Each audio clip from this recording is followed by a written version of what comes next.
After South Africa, Egypt believed that Israel is making the people of Gaza suffer for free. Okay, so the president of Egypt was very vocal. If you remember a few months back, or weeks back, he was quite calm about what's happening in Gaza. But now he's not reserved anymore. He's been very open. He said Israel is holding pressure on Gaza by refusing to allow aid to reach Palestinian people. By late December, more than 1 in 4 households in the enclave faced extreme hunger. We're talking about Palestinians here. Okay, 1 in 4 households was going through very difficult time. Some 1.9 million residents, men, women, and children, or approximately 85% of the population, have been forced to flee out of their home. So we all know what's happening in Gaza between Israel and, Palestinians. Very difficult time right now for the Palestinian people. Very, very hard time. And a lot of them have been pushed out of their houses, going all the way toward Egypt, to Sinai, all the way to the border. But Egypt has been trying very hard, as much as many other countries, to bring some help to the people of Gaza, who are unjustly being, put under pressure. We cannot say that all people of Gaza are bad people. But seeing everybody suffering for the negative of some people, I don't know if that's a good thing to see. So the Egyptian president has been very open about this. Egypt's president accused Israel of blocking the delivery of aid for political reasons. What delivery is this? We know when Israel came to beat back on Gaza, some countries said, okay, we need to stop a little bit because people are suffering. Mr. President, the situation in Gaza is dire, characterized by immeasurable suffering, where the fundamental human rights and the dignity of its people have been violated in blatant disregard of international law. We need to stop and allow some aid, okay? Allow medication, medicine, food, water to be delivered to the innocent people, men and women and older people, so they can have a little bit of rest. Israel apparently said, okay, no problem, we can do that, after refusing for a long time. And now Egypt says, even though they say they've opened the way, they actually are blocking the aid from reaching the destination. Egypt's Rafah crossing is open 24 hours, 7 days a week, 30 days a month, the president of Egypt said. But the procedures done by the other side from Israel in order to deliver the aid is what leads to situations like this. It's their way to pressure the Gaza Strip and its people due to the ongoing conflict, the release of hostages. So the Egyptian president accuses Israel of using hunger to pressure people of Gaza to free the hostages they took. Now we know that South Africa was very open about this. They did not like what Israel was doing to Gaza. They went to International Court of Justice to accuse Israel of doing, I'm not going to name the name because we're getting censored. Israel has a genocidal intent against the Palestinians in Gaza. That is evident from the way in which Israel's military attack is being conducted, which has been described by Ms. Hassim SC. It is systematic in its character and form. The mass displacement of the population of Gaza, headed into areas where they continue to be killed, and the deliberate creation of conditions that, quote, lead to a slow death, unquote. Okay, in other words, they accuse Israel of doing exactly what was done to them many years ago against the Gazan people. And it was called names. They said the South African accusation was unfounded. It was ridiculous, made no sense. American politicians also say that it was completely unfounded, made absolute no sense. We find this submission meritless, counterproductive, and completely without any basis in fact whatsoever. Germany came forward and said they were willing to defend Israel. Deutschland steht an der Seite Israels. Germany stands by Israel's side. We will support the country, and we support its right to self-defense.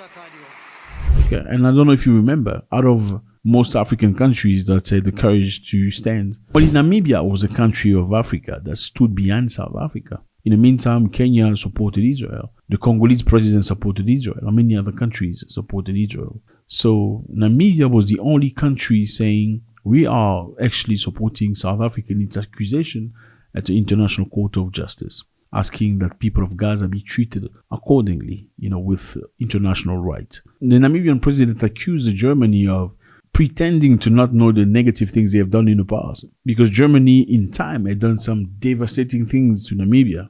So Namibia reminded them, you are standing now here pretending that you want to be on the good side. Do you remember what you've done in the past?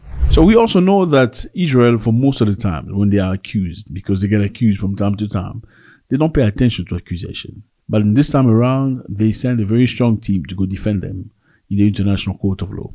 That, for many people, means they're taking this matter very seriously. The accusation from South Africa, which was not expected, was taken very seriously.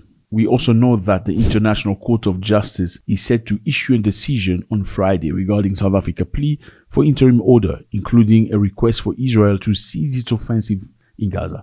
So South Africa is pushing for Israel to stop doing what they're doing to Gaza. So we know that on Friday, the International Court of Justice will take a decision about the accusation laid by South Africa. Now let's go to Kenya. Okay, Kenya. You remember the pastor I spoke to you about, Pastor Mackenzie? Okay, Pastor Mackenzie was this guy that got a lot of people to go into his church. You know, a lot of Africans love churches. Yeah, they love churches. Go to his church. Unfortunately, sometimes you fall into very, very negative churches. This person said to them, you need to fast in order to prepare the end of the world. That's very near. So people fasted until they... Okay, 400 and something people went to this church. And I can understand, not all these people are stupid. You know, sometimes when you have nothing left, when you have no hope, okay, when you have a terminal disease and you just want healing, when your brother's got a difficult situation, you just want solution, when your mother is going and you just want them to resurrect or to come back, you're suffering, you have no money, you have children that are scattered across the field and you're trying to just get your life together, you will be believing in things you wouldn't believe if you were in your right mind. That's how life is. And unfortunately, more than 400 people follow this pastor, who used to be a taxi driver, in fact. He was just a taxi driver. All of a sudden, you know, he was just a taxi driver. And all of a sudden, he woke up, boom, the Holy Spirit came down to him. He is now a pastor. That happens a lot in Africa. You see a guy that used to be a butcher or a barber, all of a sudden, say, boom, Holy Spirit came and spoke to me, say, I must be a pastor now. Now you come, I pray for you, I chase all the demons. And that's how it goes. And people listen to them and get into trances, jump and fall and stuff. And they build a tremendous reputation for themselves. And unfortunately, in Africa, you don't even need to go to university for that. You don't even need a pastoral diploma to be a pastor. You just need to wake up, you know, and say, okay, I got some money. I'm going to rent a field. And this is where people are going to be gathering and praying to God in my name. That happens a lot. So Mackenzie asked people to go and fast because they were preparing for the end of the world. His end of the world. Many people fasted to a point where they could not anymore. Yeah. They found over 400 people. Yeah. Very sad. And the police came. That's when they found out there were many other things happening. There were of people and putting in for sale. Very sad. So Paul Mackenzie and 94 others people have been charged with following of 429 people. The defendants all denied the charges which were read out on a magistrate's court in Malindi. The Kenyan cult leader is alleged to have encouraged members of his Good News International Church to move to Shakahola forest and prepare for the end of the world. Bad things. I firmly believe that you wouldn't let just anybody take you on an airplane, right? If you're not 100% sure whether they went to pilot school or pilot flying school. If you're not 100% sure whether they went to flying school, okay? You wouldn't just go to any doctor, okay? You wouldn't just let any doctor operate on you, do a surgery on you, if you're 100% sure they never went to medicine school. So I don't understand why African will just accept a random people who, in the name of heavens, got powers, now knows everything about your life, never went to school or studying whatever that is. You have no idea what he has as psychological loads, and he becomes your pastor. All of a sudden, boom, now he prays for you. He speaks to God. You don't. He knows everything about God. You don't. He knows what you need to do in life. You don't. It's very sad. Let me know how you feel about this. Should it be compulsory for pastors to go to school before they actually open a church in Africa? Because, I don't know, we've seen a lot of negative things happening, and it's very, very sad. Let me know how you feel about this. Always a pleasure. Egypt accusing Israel of purposely trying to make people of Gaza suffer by not allowing any aid to reach them. No food, no medicine, on purpose, putting pressure on them. And again, Pastor Mackenzie being now condemned for terror, after 429 people in his hand. God bless.